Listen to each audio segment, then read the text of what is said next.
왜 예수인가? 이 질문은 예수님이 이 땅에 오셨던 때부터 지금까지 계속되는 질문이고 오시는 그날까지도 계속될 질문이에요. 왜 예수만이 답인가? 왜 예수만이 길이고 진리라고 말하는가? 예수를 바로 아는 것보다도 크리스찬으로서 중요한 본질이 없기에 거기에 집중하게 될 것입니다. 그럼 그분은 누구냐?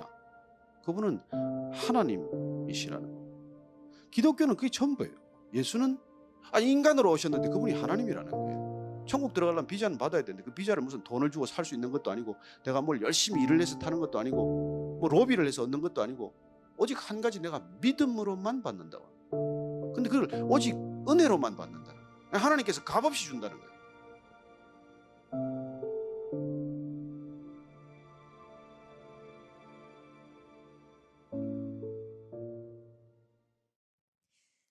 하나님 아버지, 참 귀한 시간들을 내셨습니다.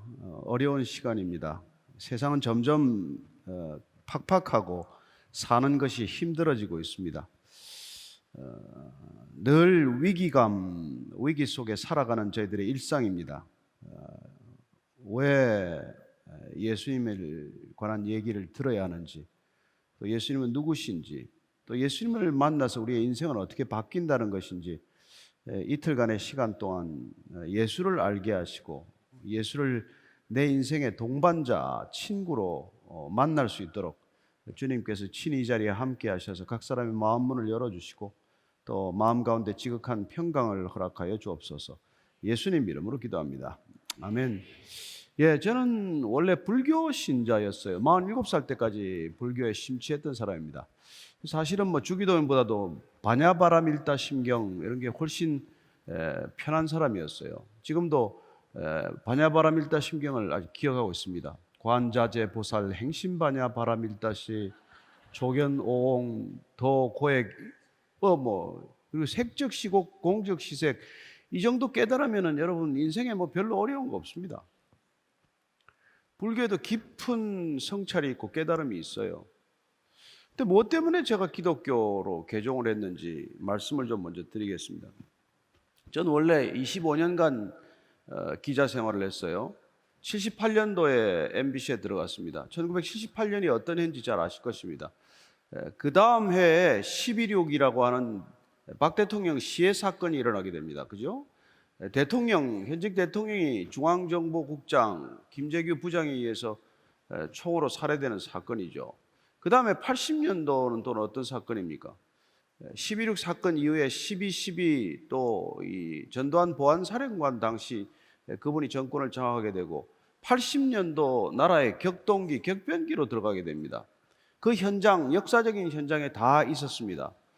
서울 시내 정말 그 10만 명 이상, 수십만 명이 모여서 시위를 할 때도 그 현장에 있었고, 버스로 밀어서 전경이 죽을 때도 그 현장에 있었고, 전국의 104개 대학교 학생들이 이화여대에 모여서 전국 대학교 총휴업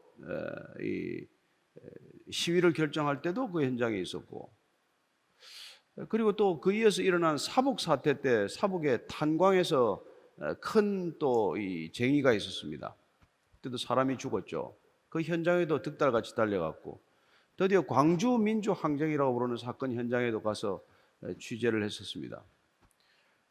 그 역사의 격동, 어려운 시간을 겪으면서 도대체 나라는 어디로 가는 건가, 그런 생각, 고민을 많이 했던 때였어요. 왜 사회 정의는 이렇게 어려운 건가? 왜 인간이 사는 세상에 갈등은 이토록 그렇게 많은가? 그러다가 12월 달에 제가 극적인 사건을 경험하게 됩니다. 그 나라의 그 어수선하고 그 어렵고 진짜 피가 튀고 사람이 죽어가는 그 많은 현장을 다니다가 남빙양 출장을 명령을 받았어요. 석 달간 배를 타고 남극을 갔다 오는 겁니다.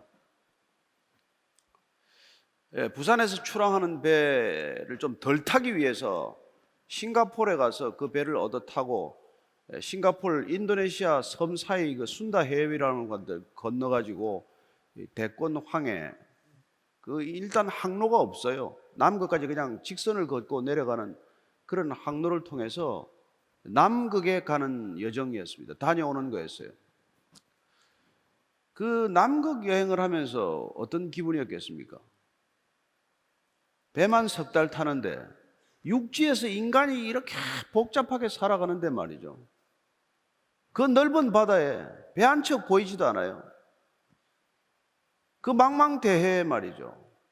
2,700톤급 어선 하나 타고 남빙양으로 들어가기 위해서는 인도양 바다 전체를 건너가야 합니다. 항해 교과서에서는 보통 보면은 남이 40도 선을 갖다가 포효하는 40도라고 말해요. 파도가 일기 시작을 합니다. 사자가 부르짖듯이 그렇게 포효한다고 해서 Roaring Forties라는 게 항해 교과서에 있어요. 남이 50도로 내려가면 바람이 점점 강해집니다. Screeching 50s라고 말합니다. 배가 삐걱거려서 배가 부서지는 것과 같은 것을 경험하는 것이죠. 태풍을 2번 만났습니다. 사흘 동안 교신이 끊어졌어요. 배는 빠졌다고 정부에 보고가 되었고 알려졌고 회사에서는 뭐 돌아오기가 어렵겠구나 그런 판단을 할 때였습니다. 마침 사흘 만에 배가 무사히 그 태풍 속에 견디고 살아남았어요. 근데 여러분들 뭐 잘 아시다시피 그 남빙양의 어려운 까닭은 50도 이하로 내려가면은 그 빙산이 큰 대륙만한 빙산의 크기가 12km, 제가 물에 큰 거는 20km까지 봤는데 그런 빙산이 내려오다가 조금씩 그 물에 녹기 시작을 해서 쪼개지기 시작을 합니다. 그러나 쪼개져도 여전히 얼음 덩어리는 큰 산과 같은 것이죠. 그래서 뭐 타이타닉 같은 배도 부서지지 않았습니까? 그런 배를 그런 얼음을 피해야 된다는 거죠. 태풍 속에서. 태풍 속을 만나면은 여러분 뭐 바람이 그냥 배가 선미가 바닷속에 절반쯤 들어갔다가 다시 또 올랐다가 절반쯤 들어갔다가 또 올랐다가 선원 77명 가운데 한 70여 명은 전부 쓰러져서 일어나지도 못해요. 다행히 저는 멀미를 하지 않았습니다. 그래서 몇 명 살아남은 사람 중에 한 사람이었어요. 그 망망대해에서 오로지 자연 가운데 그 바다의 힘, 바람이라고 하는 태풍의 힘, 거기에 인간이라는 건 뭐 먼지만도 정말 못한 것이고 배는 나뭇잎만큼도 못한 그런 상황에서 석 달간을 있다가 돌아왔어요. 그렇게 제가 석 달 동안 배를 타고 돌아온 경험은 저한테 굉장히 중요한 경험이 됐어요. 인간은 뭐 때문에 사는 건가? 거기서 만난 선원들은 땅에 올라오면 땅 멀미를 해요. 바다에서는 멀미를 하지 않는데 육지에 타면 육지로 올라오면 흔들리던 것이 갑자기 안 흔들리니까 이게 멀미를 하는 그런 이상한 일도 경험을 하게 돼요.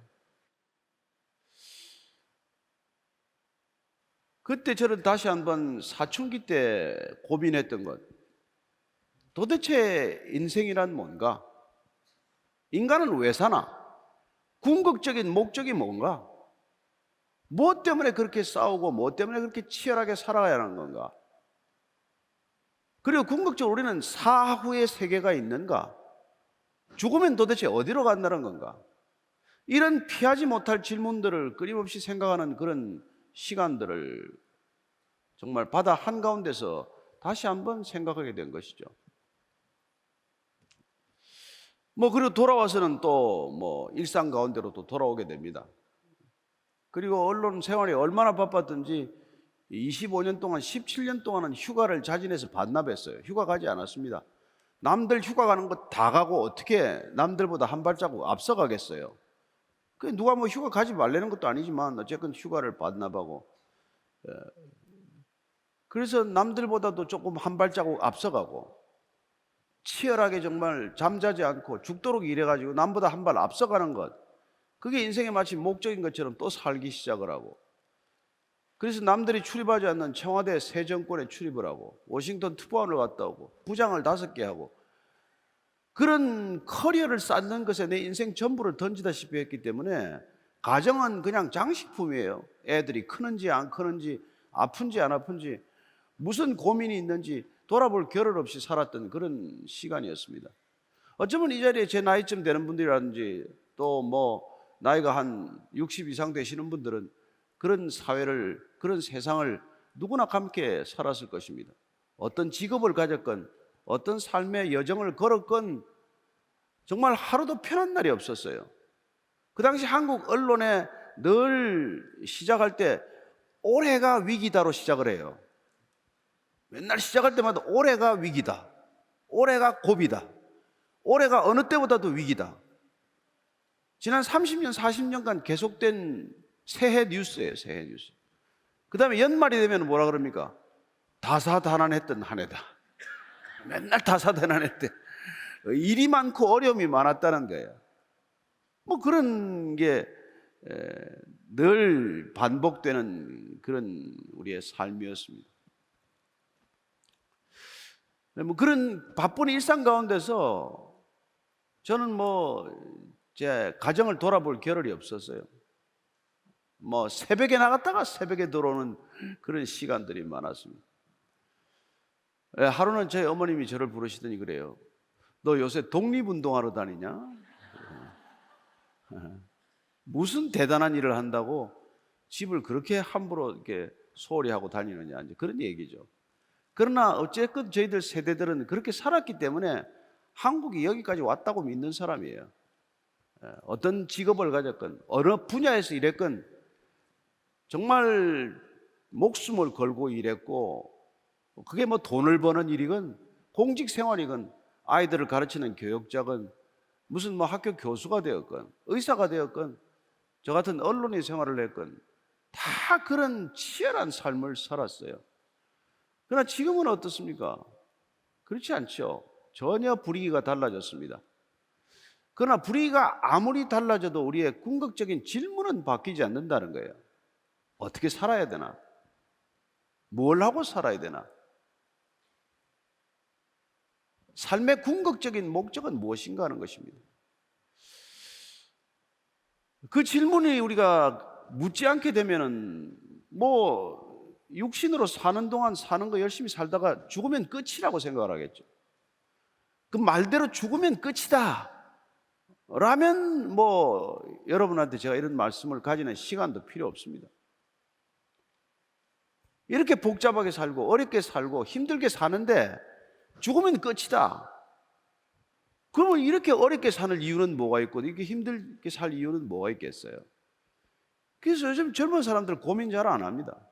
복잡하게 생각하지 않습니다. 그러나 어떻습니까? 우리가 늘 젊은 것도 아니고 때가 되면은 우리는 반드시 그 질문 앞에 마주 서게 되는 것이죠. 과연 어떻게 사나? 그런 질문을 우리는 기본적으로 종교심에서 출발하는 질문이라고 정의하는 것이죠. 누구나 다 종교적입니다. 무교도 종교의 한 형태죠. 신이 없다고 하는 것도 무신론자도 무신론이라고 하는 것 자체가 신이 없다는 믿음에서 비롯된 것인 이상 하나의 종교에 불과한 것입니다. 과학도 어떤 의미에서는 종교예요.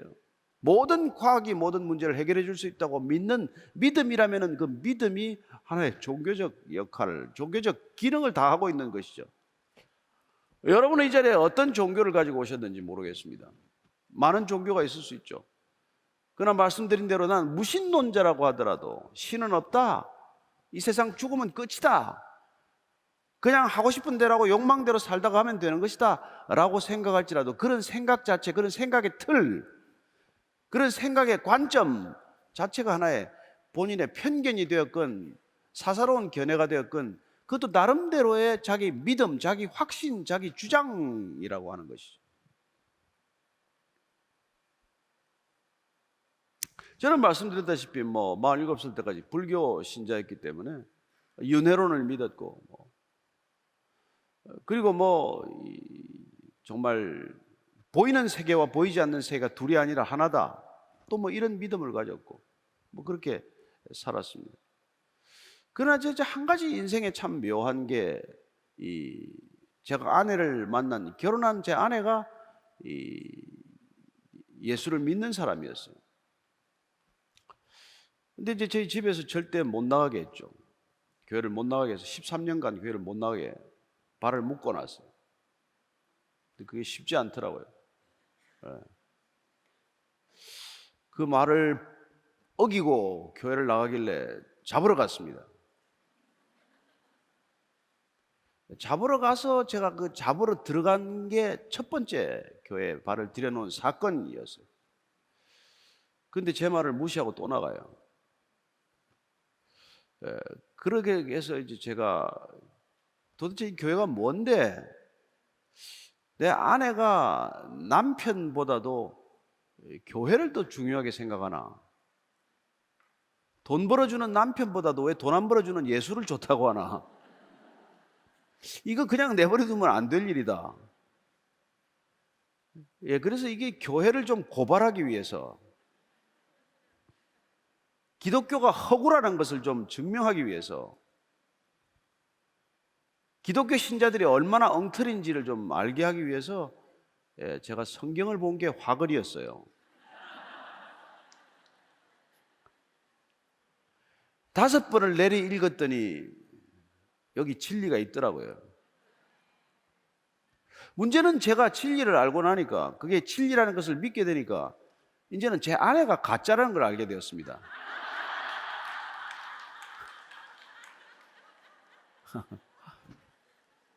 아, 성경에서 말하는 바리새인이 이 사람이구나. 이게 문제인 거예요. 어떻게 해야 이 3대째 기독교인이라고 철저히 믿는 이 사람을 정말 예수가 누군지를 좀 알게 할 건가? 그게 제 가장 큰 과제가 되었어요. 제가 결론을 내렸습니다. 내가 가진 걸 다 버려야 되겠다.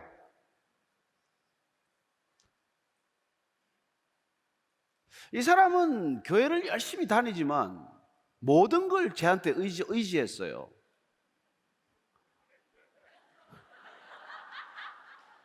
그러고는 하나님이 다 해주셨대. 이거 돌지경 아닙니까? 아니, 해외 여행하면은 내 돈 가지고 내 넥타이만 사면 됐지, 왜 목사님 넥타이를 왜 삽니까? 자기가 벌어서 교회 헌금하면 되지, 왜 내 월급을 가지고 마음대로 헌금하는 거예요? 제가 이 기독교인들에 대한 편견이 아주 심했습니다. 제가 자란 고향에서는 어려서부터 귀가 따갑도록 듣는 얘기가 있었어요. 예수쟁이하고 빨갱이는 말이 많다. 이 예수 믿는다는 것들하고 이 빨갱이들은 도대체 말이 많고 입만 열면 그 뭐 이런 얘기를 하는데, 그 사람들 상대를 하지 말라요. 근데 제가 오늘 하루 종일 얘기해야 되는데 큰일 났네. 내일도 얘기해야 되고. 어떻게 하면 좋죠? 제가 큰일이구나. 이 성경은 진짜인데 교회는 가짜구나 이거. 예수는 진짜인데 이 그리스도인들은 가짜구나 전부. 이거 어떻게 하면 좋은가? 제 집 앞에 있는 교회 제가 다니면서 처음 제가 가서 이렇게 쭉 보니까 느낌이 말이죠. 옛날에 그 동화 중에서 벌거벗은 임금님이라는 동화가 있었어요. 벌거벗은 임금님 기억나십니까? 예. 어린애 눈 하나에만 임금님이 벌거벗은데 다른 사람들은 다 너무 좋은 옷을 입고 있다고 말하는 거예요. 왕이 벌거벗었다고 말할 수가 없어서. 근데 어린아이는 뭐 보이는 대로 얘기하는 거니까, 야, 이 임금이 벌거벗었네. 제 눈에는 보니까 전부 가짜인데 자기들끼리 너무 좋아하는 거예요. 목사님, 장로님, 집사님, 권사님, 뭔 호칭은 그렇게 많은지. 그래서 제가 제 아내를 구출하기로 결심을 했어요. 어떻게 구출해야 되나? 제가 신학교를 가야 되겠다. 신학교를 가서 제가 제로 베이스에서 인생을 새로 한번 시작해야 되겠다. 내가 아무것도 없어야 이 사람이 정말 하나님을 만나겠구나. 나한테 아무것도 기대할 게 없어야 진짜 예수님을 의지하겠구나. 이 생각을 하게 됐어요. 그래서 53살의 나이에 IMBC CEO를 내려놓고 스탁 옵션이 뭐 얼마 있으면 나온다는데 다 버리고 제가 보스턴 신학교로 가게 되었어요. 가서 이제 4년간 정말 죽다가 살아 돌아왔죠. 근데 어쨌건 그 얘기는 뭐 내일도 해야 되고 하니까 오늘 다 할 얘기는 아니고, 오늘 첫 시간의 주제는 왜 제 아내, 제가 예수님에게 눈 뜨자마자 제 아내가 가짜라는 생각이 들었을까요? 왜 제가 눈 뜨자마자 교회가 가짜라는 생각이 들었을까요? 이 성경은 여러분, 지금 우리가 생각하는 예수나 지금 우리가 보고 있는 교회나 우리 눈앞에 얼쩡거리는 이 기독교인들하고는 너무 다른 얘기를 하고 있어요. 그러니 저와 여러분들이 이 성경에서 시작하지 않으면은, 나 같은 목사를 하나 보고 저게 그리스도인의 기준인가? 아니요. 제가 아무리 이런 얘기를 한다고 해서 제가 기준이 되어서는 안 된다는 것입니다. 옆에 너무 착하고 너무 정말 마음씨 고운 그리스도인이 있다고 해도 그가 기준이 아니라는 것입니다. 그 사람이 그리스도인의 얼굴이 아니라는 거예요. 어쩌면 그 모든 그리스도인들의 얼굴이 다 얼굴을 하나 만드는 모자이크를 한다고 해도 예수님의 얼굴을 만들기에는 부족할 거예요. 제가 오늘 여기 내려온 까닭은, 첫 번째, 여기 안 믿는 사람이 70% 된다네요. 제가 그 소식 때문에 달려온 거예요. 그 다음에 믿는 사람이 또 30%나 있다네요. 또 그 사람들 때문에도 왔어요. 뭘 믿는지 내가 잘 모르니까.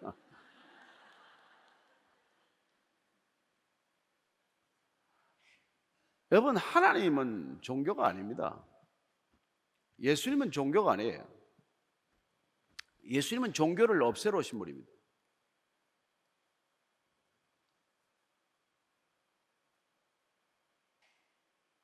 그럼 예수님은 누굽니까?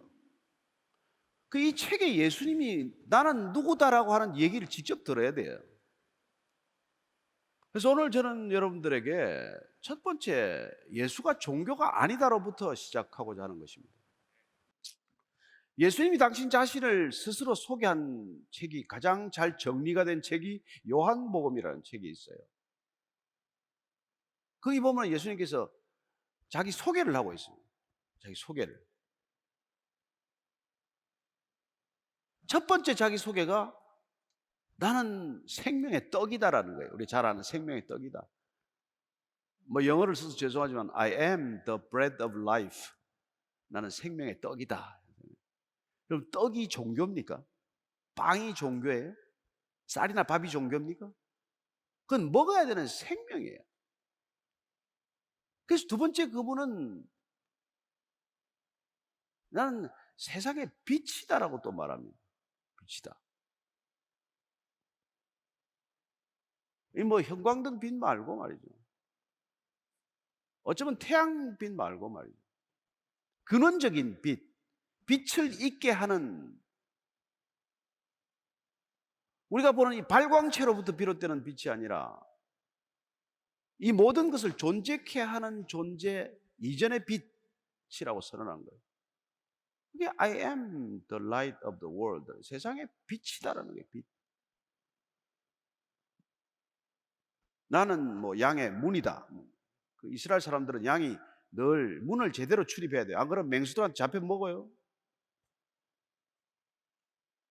여러분, 집 문에다가 절하는 사람 있습니까? 문이 종교구나. 들어갈 때 절하고 나갈 때 절하고 이러지 않잖아요. 문은 그냥 출입하면 되는 거죠. 출입하면 되는. 나는 선한 목자다라고 그래요. 선한 목자. 왜냐하면 그 이스라엘은 양떼를 돌보는 게 목자입니다. 그죠? 양떼. 양떼가 너무 고약스러워요.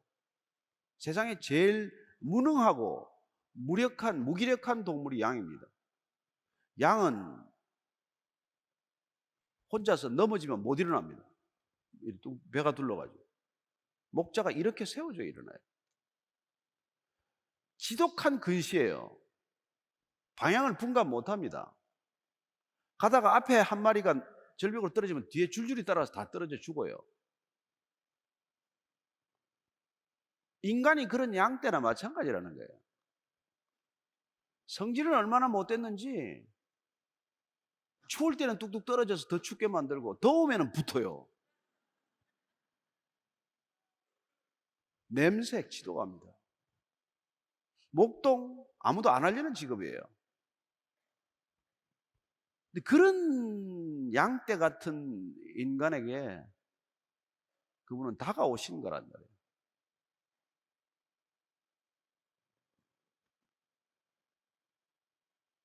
그리고 더 중요한 선언을 해요. 나는 부활이다. 생명이다. 이렇게 말해요. 나는 부활이요 생명이다. 여러분, 부활이고 생명이라고 하는 것은 그건 종교와 상관없어요. 죽지 않는 생명이다 이 말 아닙니까? 죽음을 넘어서는 생명. 우리가 눈으로 보는 죽음과는 다른 생명이란 말이에요. 우리는 두 가지 생명을 가지고 사는 거예요. 그냥 뭐 숨 딱 끊어지면 뭐 태우거나 묻어버리는 생명이 있잖아요. 저도 이제 묻힐 때가 얼마 안 남았습니다. 태울 때가. 시간이 많이 남지 않았어요. 그러나 여러분, 우리가 옷을 갈아입는 것과 같다면 누가 옷을 헌옷 벗고 새 옷 갈아입으면서 울겠습니까? 다 떨어진 옷 벗고 새 옷 깨끗한 옷 갈아입으면서 우는 사람이 있습니까? 아유, 저 옷을 버리면 안 되는데. 그러지 않잖아요. 제가 나이에 비해서는 조금 동안인 편이어서 아직도 쓸만한데 뭐 얼마나 쓰겠어요, 그렇다고. 언젠가는 버려야 되는 거란 말이에요. 그러나 이걸 버리고 더 새 옷을 입는다고 생각하면 어떻습니까? 기대가 되죠. 그게 부활이라고 하는 거예요, 부활. 따라서 궁극적으로 그분은 죽음의 문제를 해결하러 오셨어요. 놀랍게도 나는 부활 생명이라고 말하는 것입니다. 죽지 않는 생명이라는 거예요.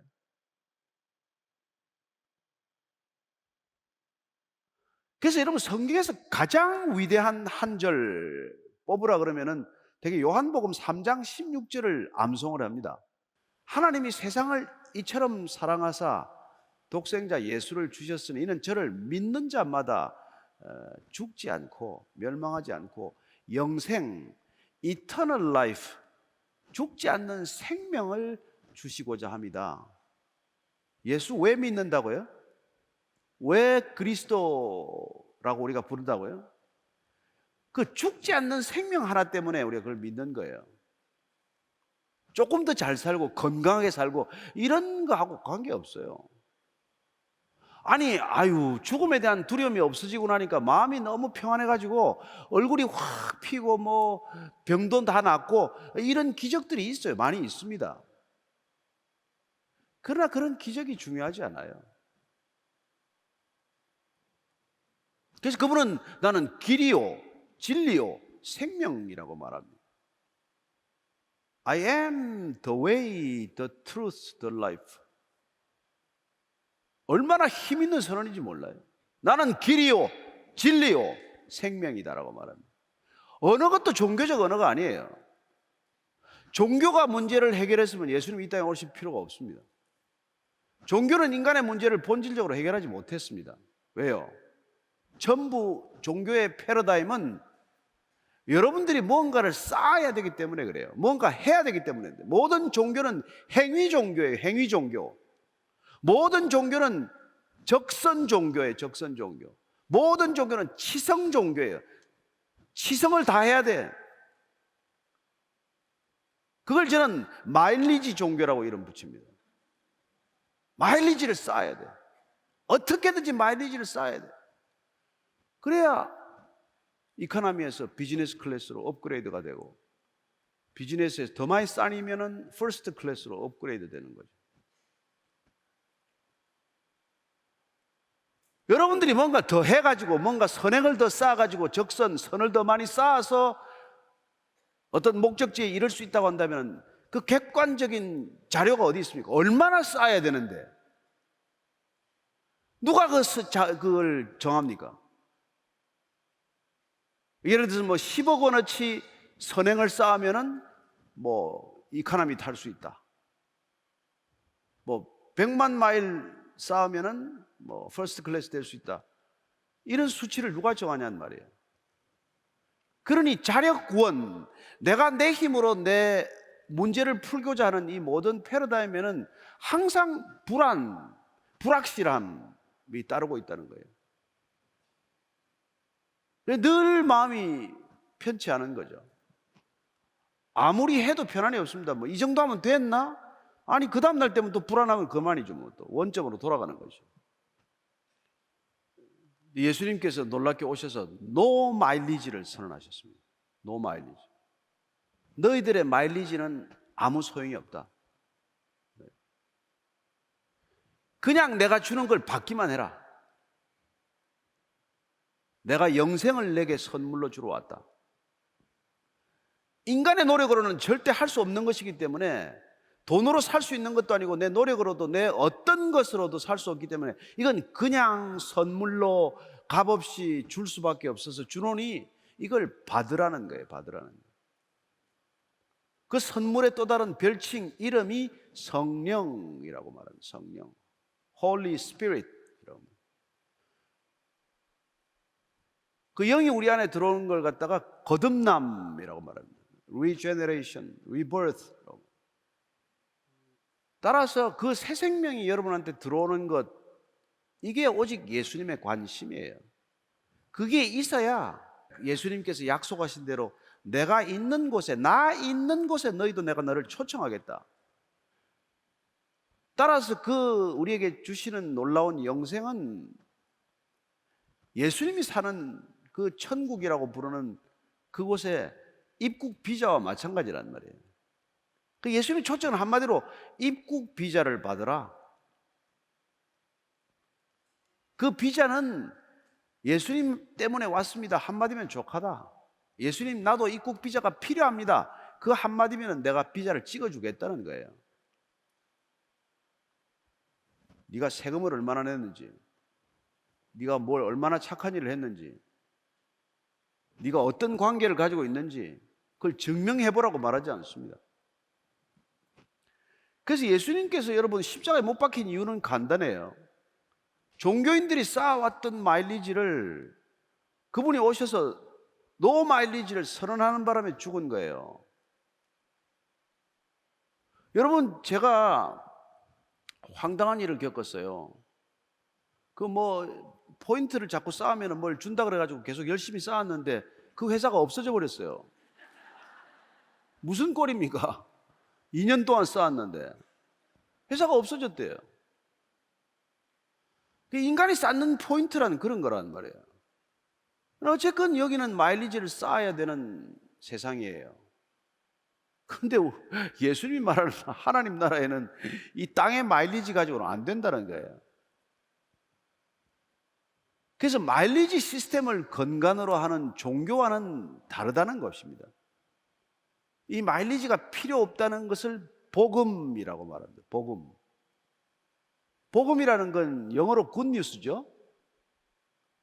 이게 헬라어로는 유앙겔리온이라고 그러는데, 이건 옛날에 그 그리스 로마 전쟁 시절에, 그리스 때 아테네 전쟁 때 이럴 때, 스파르타 전쟁 이럴 때 보면은 왜 적군에게 이겼다라는, 전쟁에 승리했다는 전성 소식을 가지고 달려오는 사람 있잖아요.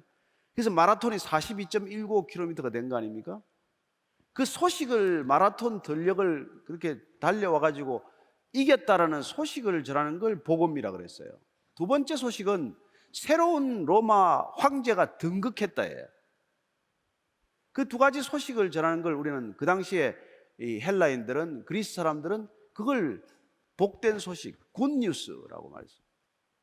그 단어를 빌려온 거예요, 이게. 예수님이 노 마일리지를 선언한 게 이게 굿뉴스란 말이에요.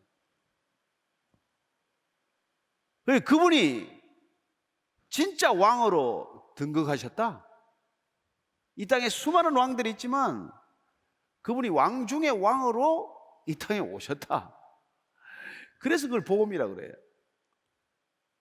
그래서 우리가 뭐 이 땅에서 여러분들이 여기서 잘하면 최고로 가는 게 뭐 임페리얼 마스터인가 있대요. 그게 꿈 아닙니까, 여러분들은?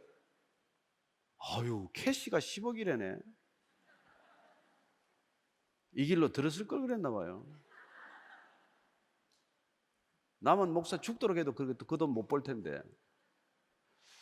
근데 어쨌건 저는 여러분들이 열심히 해서 임페리얼 마스터가 되는 것 중요하지만, 그러나 더 중요한 것은 이 땅에 마일리지가 필요 없다는 이 소식을, 이 진리를 받아들이는 거예요.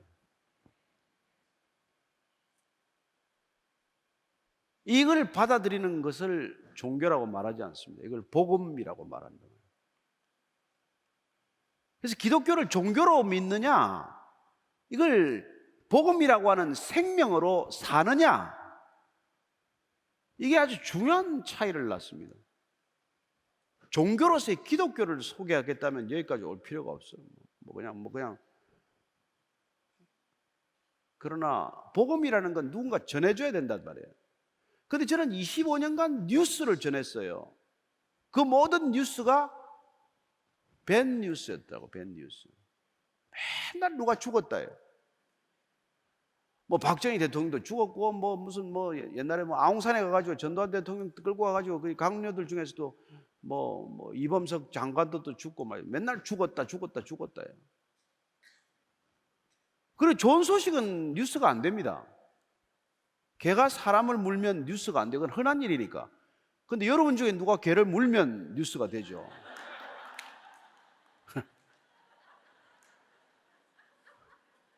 요새 이런 시대에 개를 물었다 이러면 여러분 그러니까 알려지고 싶으면 그런 일을 해야 돼요, 여러분들이.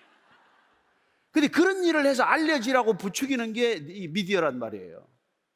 그 미디어를 많이 보면 정신이 돌게 돼 있어요. 밴 뉴스를 자꾸 보다가 이 세상이 이 모양이 된 거랍니다. 제가 25년 죽도록 전한 뉴스가 이 세상을 밝게 했습니까? No. 제 뉴스 듣고 막 희망을 가졌습니까? No. 절망적이었어요. 올해가 또 위기다.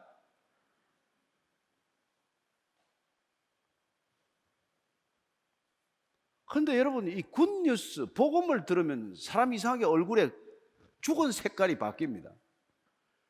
제가 지금 이제 2007년도에 안수를 받고 15년째 일을 하고 있는데, 저희 교회에 한 새까맣게 죽어 있는 사람이 한 3개월 되면 얼굴에 빛이 나요. 살아나가지고. 그게 굿뉴스의 위력이에요. 밴뉴스 그만 듣고 굿뉴스를 매일 들으면 살아납니다, 사람이. 그 굿뉴스, 복음 자체가 생명이기 때문에 그래요. 저는 여러분들이 그 생명을 오늘 받게 되기를 바랍니다. 여러분, 생명이 얼마나 중요해요. 이 생명의 가치보다 더 큰 가치가 어디 있습니까? 저는 너무 슬퍼요, 진짜 이 자본주의가. 우리 다 자본주의에 살잖아요. 자본주의가 지금 궁극적으로 이 생태계나 환경을 얼마나 파괴시켜 놨습니까? 돈 몇 푼 때문에 인간은 이 환경이나 자연을 파괴하는 것, 이 우주에서 이토록 아름다운 지구라고 하는 별을 살 수 없는 이 땅으로 만들고 있잖아요. 이 아름다운 지구를 떠나서 화성에 물 하나 없는데, 별로 없는데 거기 왜 가겠다는 거예요, 일론 머스크는. 여러분, 거기 가겠다는 돈 여기 들면은 환경을 바꿀 수 있어요.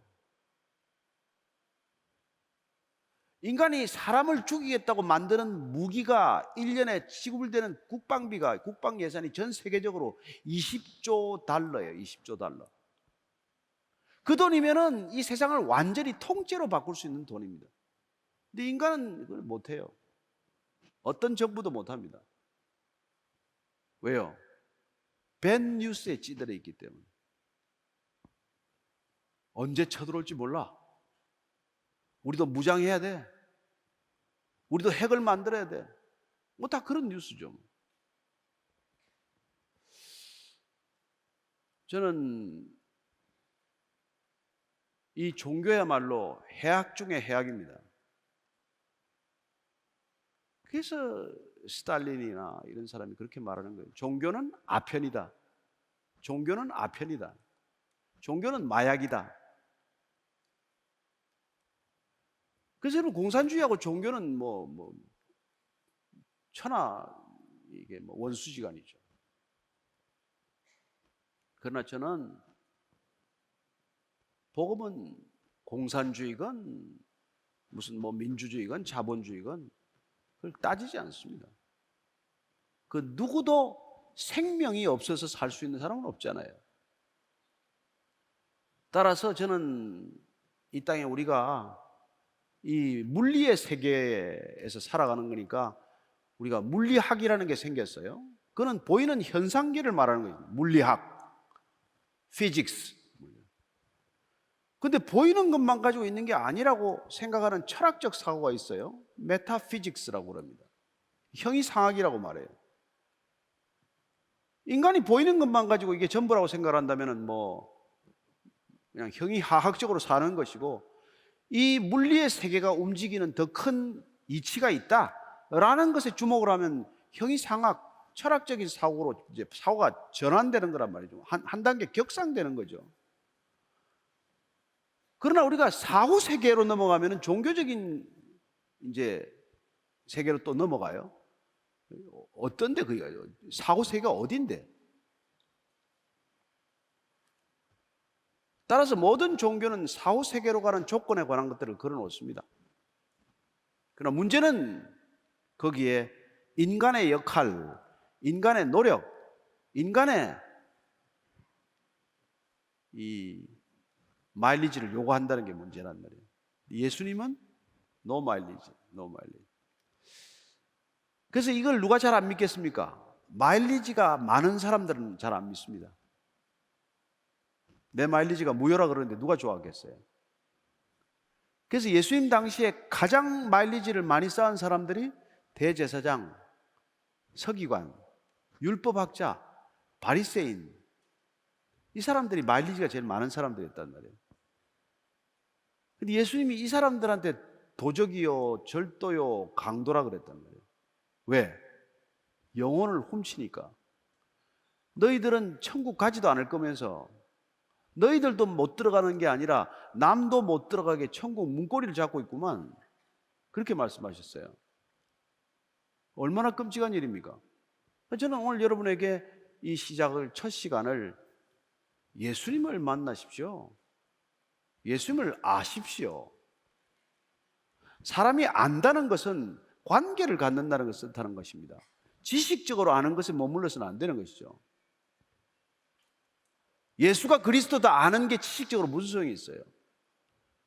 그분이 우리 안에 있어야, 날마다 우리하고 만나야, 날마다 같이 동행해야, 그래야 아는 것이죠.